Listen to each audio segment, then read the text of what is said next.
Hello বন্ধুরা, চলে এসেছি। দেখো, ঠাকুর দর্শন করে নাও। আজকে বৃহস্পতিবার, পুজো টুজো দিয়ে নিচ্ছি। বৃহস্পতিবারে পুজো, বাজরংবাড়ি দর্শন করে নিলে এইবার আমার সব ঠাকুরকে দর্শন করে নাও।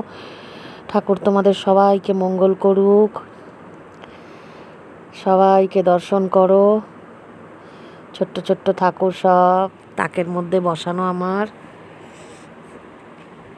আজকে ঠাকুরকে আম আর লট চমচম দিয়ে আর মিছরি দিয়ে ভোগ দিয়েছি। বৃহস্পতিবার নকুলদানা, মিছরি, নকুলদানা এগুলো আমি খুব কমই দিই। আমি বেশিরভাগই চেষ্টা করি ঠাকুরকে, আমরা ভালো খেলে ঠাকুর আর যখন জোগাড় করে দিচ্ছে, ঠাকুরের কৃপায় যখন সব পাচ্ছি, তাই চেষ্টা করি ঠাকুরকেও ফল সন্দেশ দিয়ে পুজো দেব। পুজো টুজো সেরে এই মশালা ওটস নিয়ে বসে গেছি সকালের ব্রেকফাস্ট সারতে।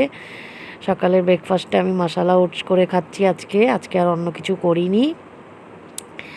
তারপরে চা ফুটিয়ে নিচ্ছি। চা খেয়ে নেবো, একটু রিফ্রেশিং ড্রিঙ্ক। আর কিছু তো খাওয়া হয় না, সেই চাই একটু খাওয়া হচ্ছে। চাটা করতে করতে একটুখানি ভাবছি যে কি রান্না করব না করব। তাই চা করে নিয়ে চাটা খেয়ে নিয়ে এবারে দুপুরের রান্নাটা সেরে ফেললাম। দেখালাম না তোমাদেরকে, ভাত খেতে বসে গেছি। নিয়েছি কুঁদরি আর আলু ভাজা। তোমরা কি বলো জানি না, কুঁদরি আলু ভাজা তোমরা কে কেমন খাও কমেন্ট করে জানিও। কুঁদরি আর আলুটাকে আমি পেঁয়াজ দিয়ে ভাজা করেছি, এরকম লম্বা লম্বা করে কেটে। তোমরা কি করে রান্না করো কমেন্ট করে জানিও, কুঁদরির অন্য রেসিপি থাকলে জানিও। আর করে নিয়েছি সজনা ডাঁটা, আলু, উচ্ছে, সর্ষে বাটা দিয়ে একটা তরকারি। তিতোটা খুবই ভালো লাগে, একটু গরমের মধ্যে তিতো খেতে ভালোই লাগে বেশ। হ্যাঁ, খুব বেশি একটা তিতো খেতে পারি না, কিন্তু অল্প অল্পই ভালো লাগে। এটাই করেছি। আর করে নিয়েছি হচ্ছে বন্ধুরা, চিংড়ি মাছ ছিল, চিংড়ি মাছটাকে পেঁয়াজ দিয়ে ঝাল করেছি। চিংড়ি মাছের ছোট ছোট চিংড়ি ছিল, সেটাকে পেঁয়াজ দিয়ে ঝাল করেছি। আলু দিইনি, আলুকেও খুব একটা আমাদের ঘরে খেতে চায় না, তাই আলু দিইনি।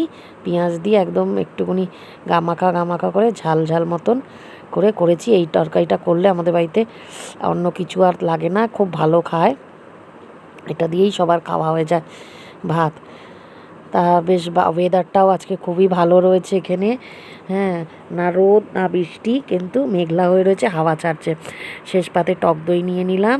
দেখো, ভিডিওটা তোমাদের যদি ভালো লাগে অবশ্যই বন্ধুরা লাইক করো, শেয়ার করো, কমেন্ট করো। আর সবাই খুব সুস্থ থেকো, ভালো থেকো, নিজেদের খেয়াল রেখো। শেষমেশ ক্লান্তি ভরা একটা মুখ নিয়ে ফটো তোমাদেরকে দেখাচ্ছি। ভালো লাগলে অবশ্যই কিন্তু বন্ধুরা লাইক করো, শেয়ার করো, কমেন্ট করো। Thank you.